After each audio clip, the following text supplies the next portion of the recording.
मित्रांनो, युपी मध्ये 2.5 वर्षाच्या मुलीवर बलात्कार करून तिला अक्षरशः रस्त्यावर सोडून जाणाऱ्या नराधमाला युपी पोलिसांनी 24 तासाच्या आत पकडून त्याच्यावर 24 तासाच्या आत त्याचा भर रस्त्यामध्ये एन्काउंटर केला.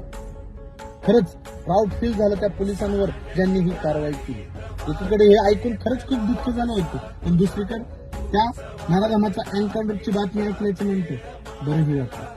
जोपर्यंत अशी कारवाई फक्त युपी मध्ये नाही तर संपूर्ण देशामध्ये होत नाही, तोपर्यंत त्या नराधमांच्या मनामध्ये पोलीस प्रशासनाची भीती निर्माण होत नाही. कुठलंही कृत्य करण्याच्या अगोदर 100 वेळा विचार करतो की नको बाबा, असं केल्याच्या नंतर डायरेक्ट पोलीस प्रशासन एन्काउंटर करते. तोपर्यंत असे नराधम लोक त्यांच्या मनामध्येची भीती कधीच तयार होणार नाही. जोपर्यंत तुम्ही त्याला ठोकणार नाहीत तोपर्यंत ही लोक थांबणार नाही.